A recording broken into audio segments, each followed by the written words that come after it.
Que queda bastante claro.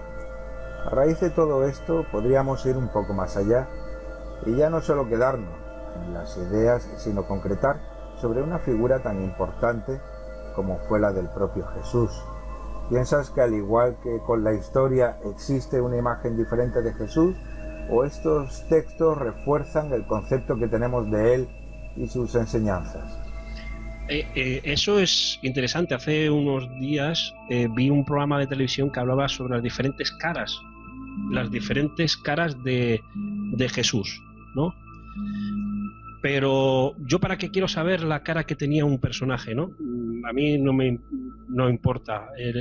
La Iglesia Católica, yo hablo de la Iglesia Católica, que es la única que pone imágenes en sus iglesias de un Jesús destrozado, anímico, de un Jesús triste, derrotado, al Jesús que me nombra o que habla, no que habla, sino que expone la Biblia como un Jesús victorioso. Lo que no entiendo yo es eso, ¿no? Es esa parte. Los relatos bíblicos nos hablan de un Jesús victorioso, de un Jesús poderoso, de un Jesús vivo, que su sabiduría perdura. Hay un texto que dice, en un pasaje de la Biblia dice Jesús: el cielo y la tierra pasará, pero mis palabras no pasarán. Eso es muy significativo, ¿no? Entonces, ¿por qué la iglesia de hoy, la iglesia cristiana de hoy, nos hace ver a un Jesús muerto? Yo no tengo, mira, mi madre falleció en un accidente, pero yo no tengo en mi casa para recordar a mi madre el ataúd. No le hice una foto al ataúd y a mi madre para tener un recuerdo de ella, muerta en el ataúd. Yo no sé por qué a un personaje, el único personaje, creo yo, que se le recuerda en un arma de muerte como era en aquel entonces, que eran las cruces o los maderos. Yo no lo recuerdo así. Yo no sé por qué la Iglesia quiere recordar a un Jesús así. Ese no es el Jesús que me hablan los evangelios. No solamente los evangelios, sino aquellos libros apócrifos que muchos de nosotros decimos que deberían de estar, ¿vale? Si realmente quieres que estén esos libros, ¿vale? Ponlos tú. Cógete, hazte una copia, los metes en la Biblia y refuerza esa enseñanza. Pero el Jesús que se menciona es un Jesús que, más que vivir en un madero colgado en una iglesia, en el rincón más oscuro y húmedo de una iglesia del mundo mundial, es un Jesús que tenemos que recordar en la cabeza y un Jesús que tenemos que tener dentro de nuestros sentimientos, porque lo que se aprende de ese hombre, lo que ha pasado con ese hombre en la historia de la humanidad, lo que se ha hablado de antes de es increíble. Quiero decir, hay cosas que podemos decir, bueno, puedo creer y no puedo creer. Vale, no creas en la religión. Yo te aconsejo que no creas en la religión. No creas. Pero no por eso dejes de creer en la historia y en la de millones y millones de vidas, ¿no?, que creen en esa sabiduría. Ya no tanto en el Jesús, sino en la esencia del Jesús, que es la sabiduría, ¿no? Y ese verbo, esa palabra hecha carne, ¿no?, como menciona.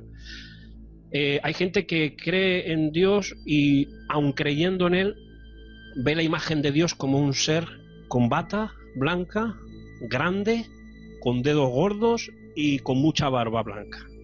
Vale, ese es el estereotipo de las películas que tenemos en nuestra psique, pero yo creo que así no es Dios.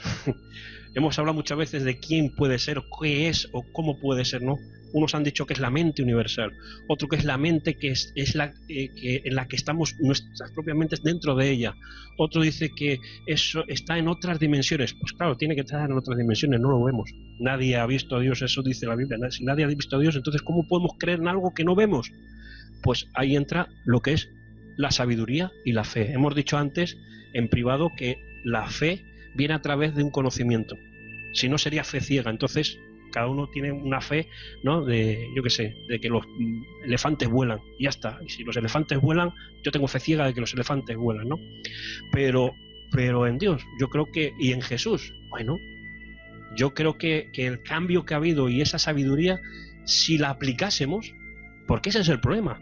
El problema no es creer o no creer. Yo creo que el problema de las personas es, y ya me estoy metiendo en un tema ya no tanto de investigación, sino un poco de emoción.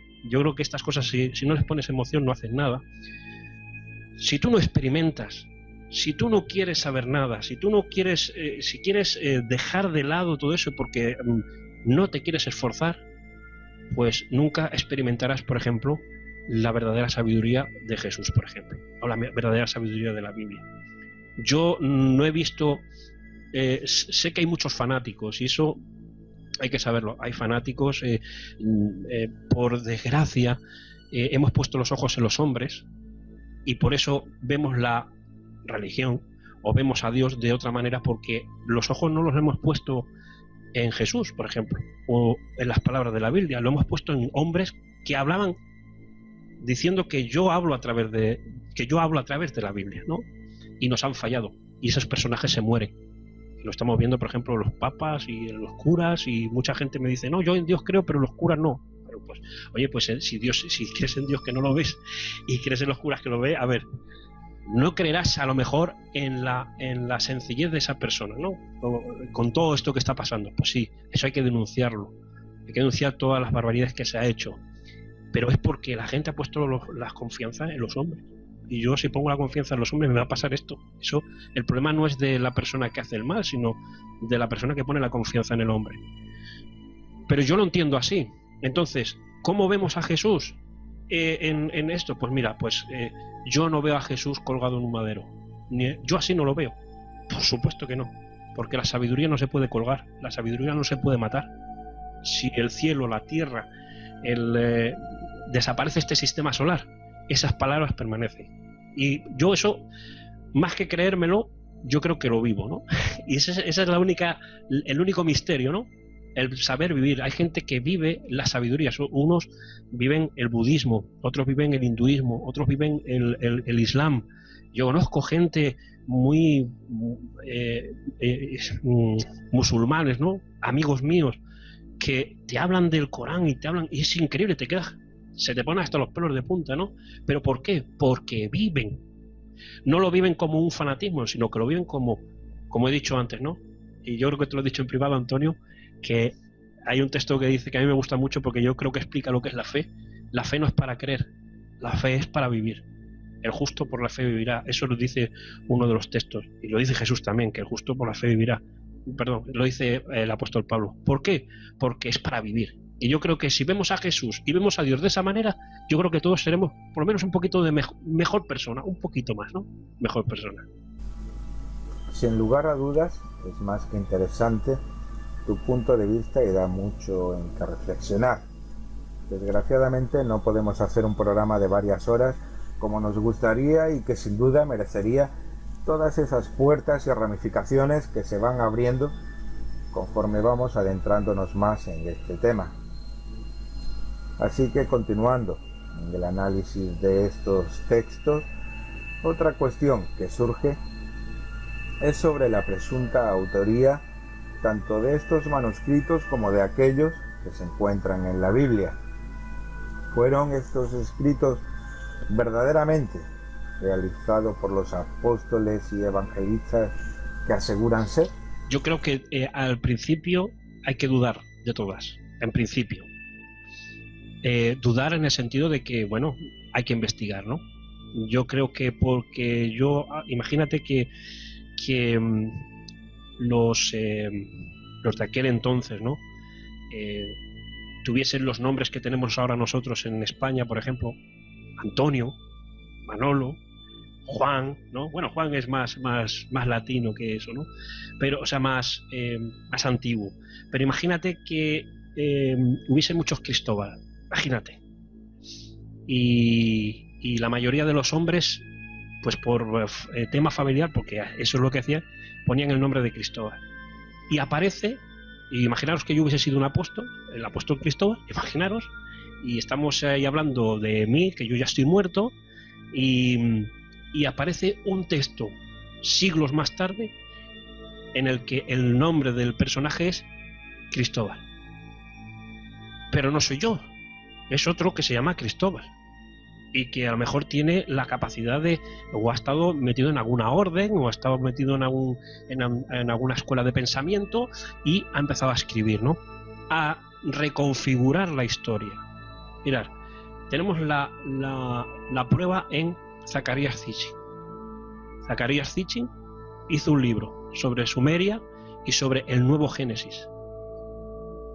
Entonces, el Nuevo Génesis, vale, pues ahí tienes. Ha reconfigurado la historia, no la historia, o los mitos. Bueno, pues ahí lo tienes. Imaginaos que Sitchin, porque claro, estaba en esta época, imaginaos que Sitchin hubiese nacido en el siglo IV o siglo V. Vamos a ponerlo, siglo II, me da igual. Y hubiese puesto, y él no se llamase Zacarías. Zacarías es un nombre bíblico. Y hubiese puesto Zacarías. El Evangelio de Zacarías, ¿no? O profeta Zacarías, o yo qué sé. Pues la gente tiene la tendencia de que esos nombres son relacionados con la Biblia.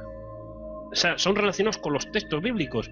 Pero quizás no, quizás fue un discípulo o fue alguien. Por eso hay textos que han salido de monjes que se han encontrado en sus tumbas con unos, no evangelios, porque no pone evangelio. Mirad, esto me viene a la colación y te voy a explicar. Mira, ¿qué significa evangelio?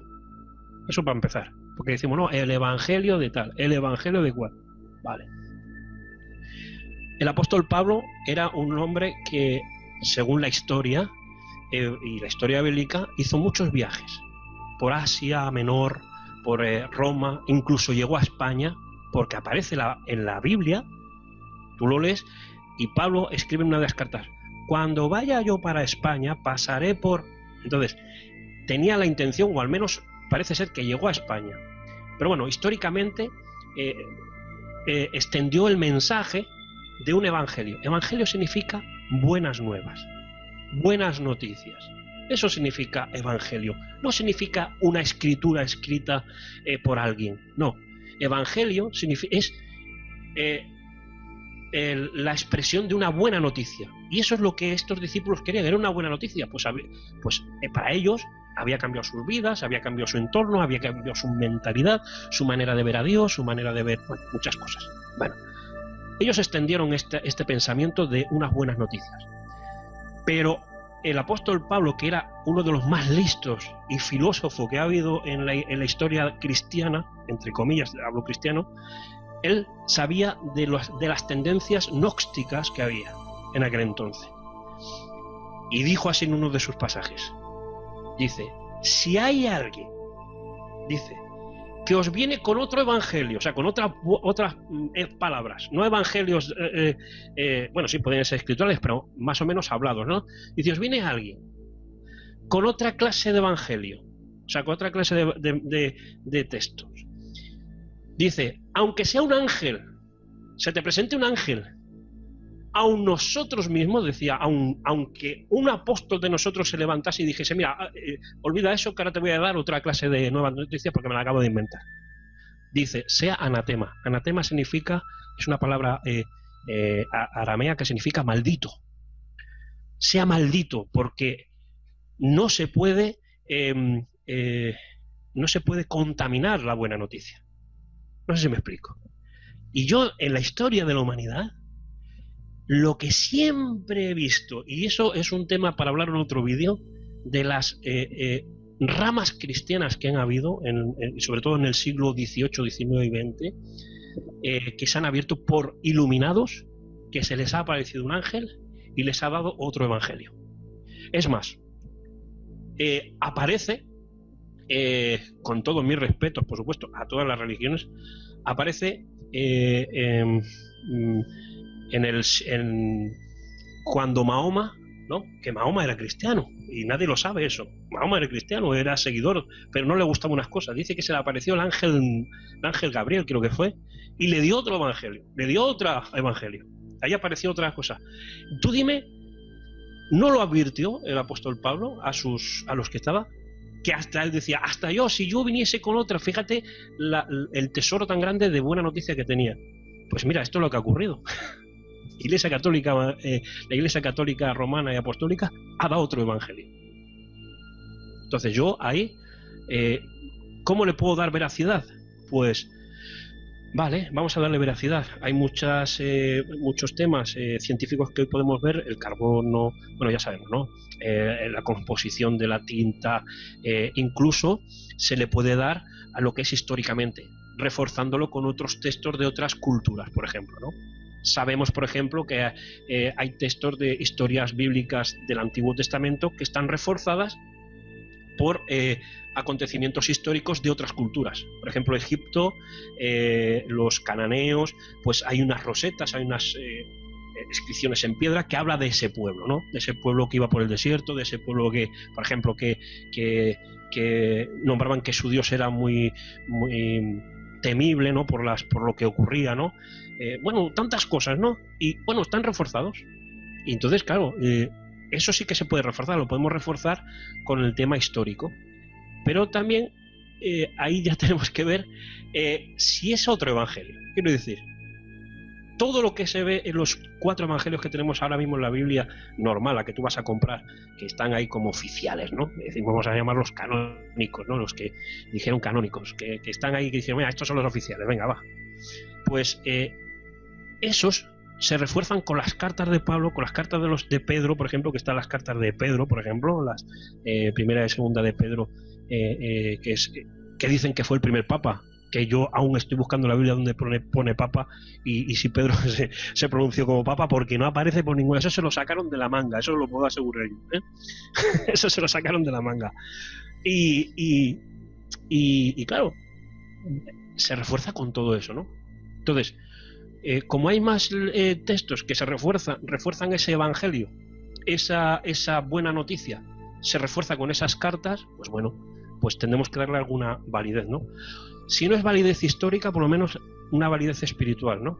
Y yo a eso me remito, una validez de que al leer estos textos no te da dolor de cabeza, sino que lo que hace es que te anima, ¿no? Yo creo que muchos de estos textos te animan. Entonces, ahí yo creo que lo dejo en el criterio de los que más estudian este tema, ¿no? Porque realmente yo tanto no le busco los 3 pies al gato para ver si es verdad o no es mentira. No lo puedo asegurar, ¿eh? Es como el que lee el Quijote, ¿no? Hay gente que cree que el Quijote fue real. No fue real. Ahora dicen que si no sé qué, si Cervantes no fue real, que si fue real. Bueno, que da igual, pero una historia bonita, ¿no? De gallardía y de coraje, ¿no? De un ser que era despreciado, ¿no? Bueno, pues ahí está. Saca la enseñanza que tú quieras de cualquier libro, ¿no? La verdad es que ciertamente podríamos estar horas y horas hablando, porque es un tema fascinante y, como decíamos antes, se abren multitud de caminos con cada cuestión que surge.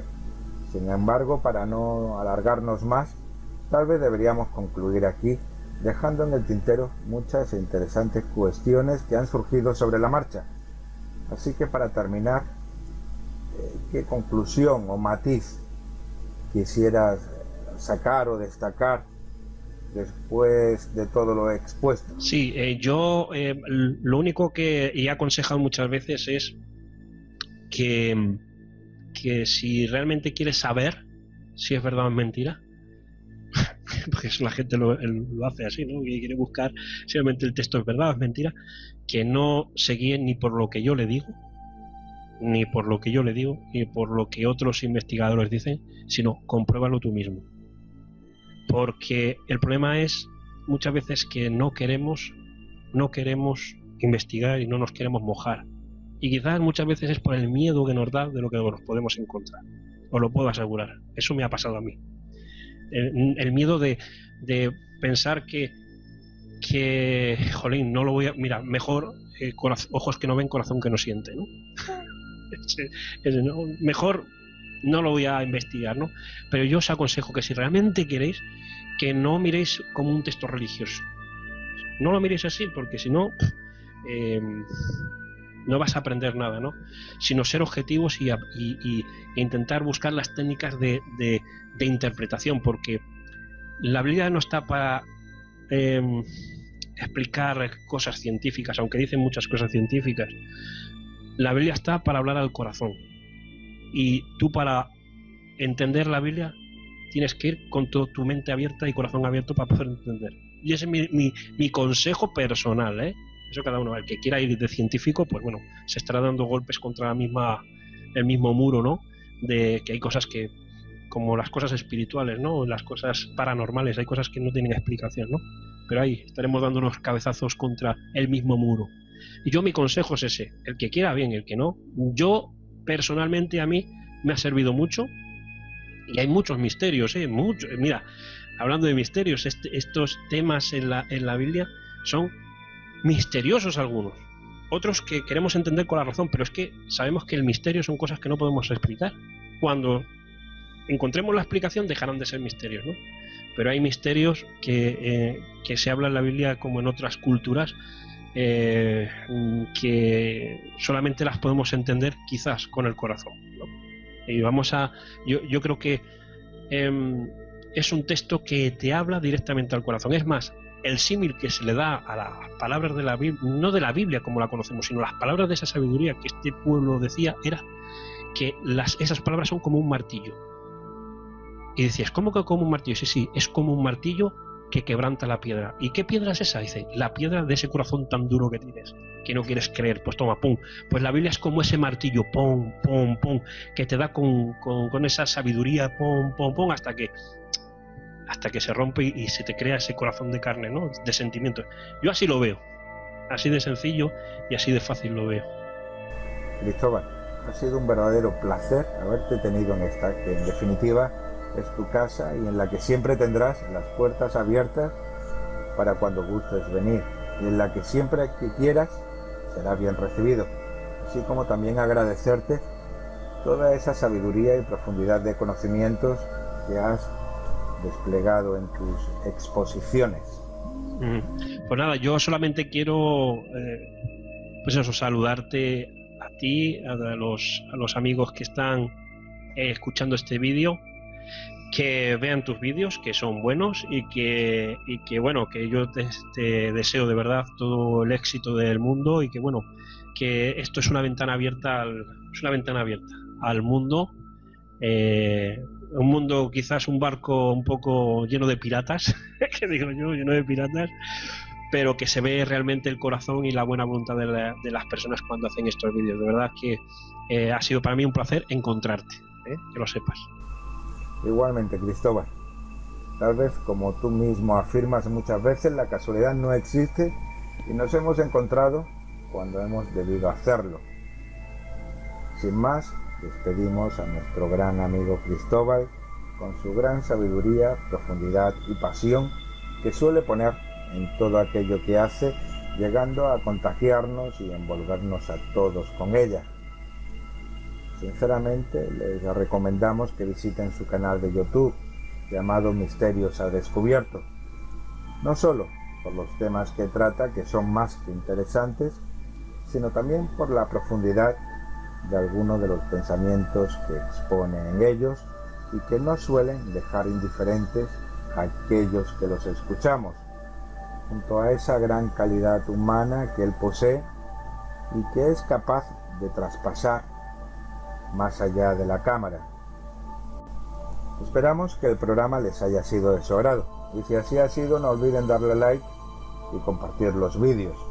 Eso nos ayudaría mucho para continuar nuestra labor de divulgación, así como suscribirse al canal para ser notificados cada vez que subamos un nuevo programa. Sin más, nos despedimos de todos ustedes dándoles las gracias por habernos escuchado y nos vemos en el próximo programa, así es que ustedes así lo desean.